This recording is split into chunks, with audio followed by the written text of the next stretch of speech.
di akhir malah tidak bisa membuktikan, Bang. Iya. Ya, kalau menurut saya ini kan pra peradilan kan membuktikan adanya aspek formil ya yang tidak dijalani oleh si pihak kepolisian selaku penyidik yang menyidik kasus Peggy Setiawan ini, ya kan. Karena aspek formil tidak tercukupi, proses penyelidikan yang tidak dilalui langsung ke proses penyidikan sehingga dianggap tidak memenuhi aspek formil yang cukup, ya kan. Oleh karena itu adanya tidak profesional dari si penyidik Polda Jabar inilah akhirnya dikalahkanlah si pihak Polda Jabar di Pengadilan Negeri Bandung. Oleh karena itu ya kami berharap ya penyidik ini lebih profesional lagi. Artinya kesalahan ini kan masih bisa diperbaiki. Artinya kan ini kan ada DPO ya kan yang sebagaimana berkas perkara di kasus sebelumnya ya kan yang belum terungkap. Tiba-tiba kan penyidik Polda dalam waktu yang begitu cepat setelah viral langsung mengumumkan menangkap. Proses penangkapan ini kan tidak melalui proses penyelidikan yang sewajarnya. Inilah yang tidak sesuai dengan alur atau proses yang ditentukan oleh KUHP, ya kan? Berarti di luar SOP ya? Iya, di luar SOP ya kan. Hal ini kan dibuktikan oleh pertimbangan dari Majelis Hakim Pemutus Eman Sulaiman ini. Tidak adanya aspek formil yang memadai untuk dilakukan proses penyidikan apalagi penahanan terhadap Peggy Setiawan ini sehingga diperintahkan untuk dibebaskan, ya kan. Oleh karena itu penyidik sendiri bisa melakukan evaluasi terkait dengan proses penyidikan dan diusahakan lagi bagaimana proses penyidikan selanjutnya, karena kan ini bukan artinya menutup perkara ini selesai, ya kan. Apakah tersangkanya ini Peggy Setiawan benar atau dia sekarang udah gugur statusnya atau dia pihak penyidik melalui prosedur baru, mencari baru, melalui penyelidikan baru, ya kan, itu kan bisa dilaksanakan kembali begitu. Ini kan prosedur yang sebenarnya di Indonesia udah sering terjadi lah, proses penyidikan yang berhenti karena pra peradilan, tapi dilaksanakan kembali dengan sesuai apa yang diperintahkan oleh Majelis Hakim pra peradilan itu, gitu.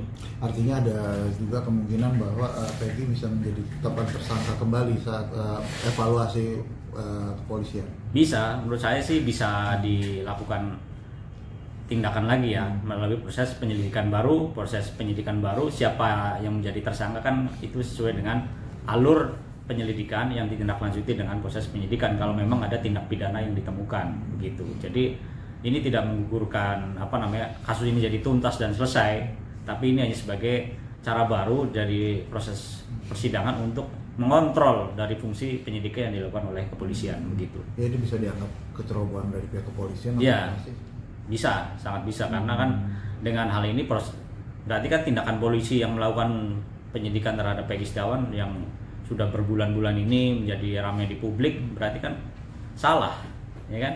Apalagi dikuatkan oleh putusan pra peradilan, berarti polisi tidak profesional. Polisi kan penyidik harus dievaluasi, ketidakmampuan penyidik dalam menangkap orang kan ini kan keterlaluan, melanggar hak asasi manusia, ya kan? Dia menahan orang tanpa prosedur yang pas, ya kan?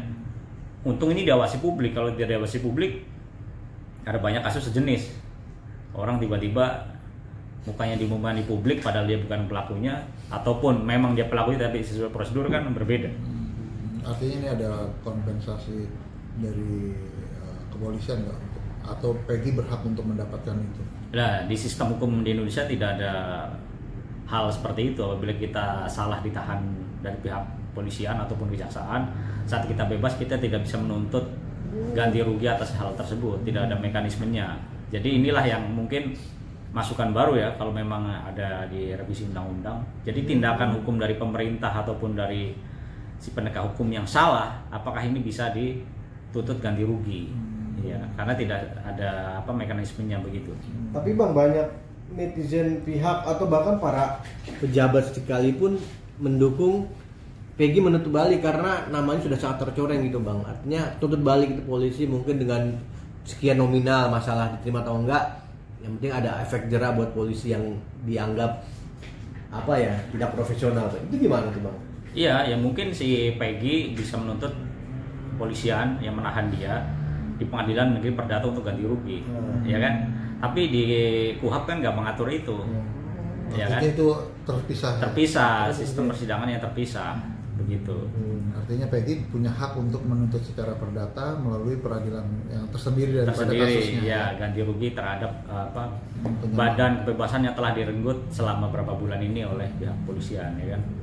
Nah ini kan seperti halnya si Kusnadi ya, stafnya si Hasto yang dia menggugat di pengadilan atas perbuatan melawan hukum oleh KPK, ya kan, ganti rugi, ya kan. Tapi kan itu tidak pra peradilan, tapi kerugian handphonenya disita kan bisa aja, dia jadi nggak bisa nelpon, orang jadi nggak percaya dia kan bisa aja. Artinya penuntutan ganti rugi ini juga tidak ditulis di KUHP ya? Iya, jadi tidak linear dengan tindakan kepolisian secara langsung gitu loh. Jadi ini kan jadi menyulitkan juga argumentasi yang ini satu perdata satu pidana, tindakannya kan berbeda, rezim hukumnya berbeda, aturannya berbeda begitu atas tindakan yang dilakukan oleh penyidik dalam penegakan hukum pidana begitu. Ya, Bang, sebagai pengamat hukum Bang, apa yang perlu dikoreksi daripada kasus Peggy Setiawan sendiri? Iya, ya dari dulu ya melanjutkan kita pembicaraan sebelumnya, memang saya lihat kan Polda Jabar kan sudah tidak mampu Bang dari awal, ya kan? Karena penyidikan ini kan dulu kan juga Polda Jabar, ya kan? Polda Jabar yang dulu tidak berapa tahun dari tahun 2017 ataupun 2016 sampai sekarang tahun 2024 tidak berhasil menangkap DPO yang telah ada di dalam putusan pengadilan. Tiba-tiba karena ada film seolah-olah dalam waktu berapa minggu langsung menangkap seseorang, kan berarti kan ini ada bermasalah dengan proses penyidikan yang dilakukan oleh kepolisian sejak saat itu. Harusnya kan begitu ada vonis di persidangan, ada nama yang tidak terungkap, kan harusnya saat itu juga polisi bekerja, karena itu kan perintah pengadilan.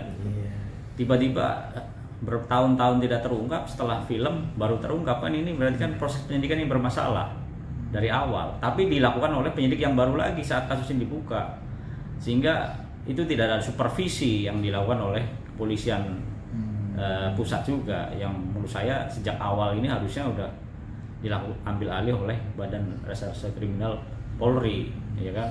Karena dengan kemampuan, dengan analisis, mungkin dengan pengalaman kerja mereka tidak akan salah tangkap dan tidak melanggar prosedur itu, ya kan?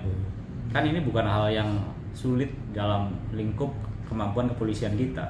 Dari kasus yang bersaja bisa, masa kasus begini tidak bisa? Ini kan kasus yang banyak saksi mungkin ya, atau dia kalau saksinya meragukan bisa dilakukanlah penyelidikan baru, kan seperti halnya hakim kan memerintahkan penyelidikan baru untuk mencari DPO-nya bagaimana. Dia harus melalui proses lidik, tiba-tiba tidak bisa langsung tiba-tiba proses sidik, ya kan?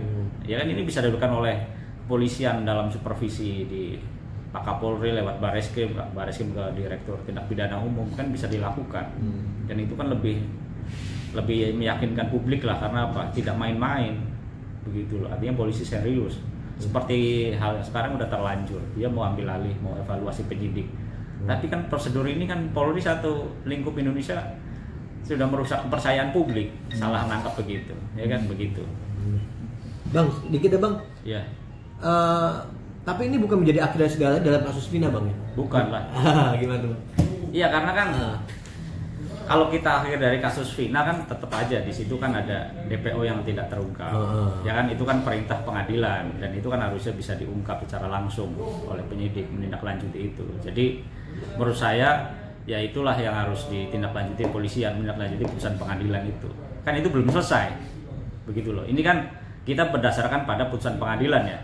Bukan pada asumsi-asumsi saksi-saksi yang beredar di publik, ya kan begitu. Gitu. Oke, cukup Bang.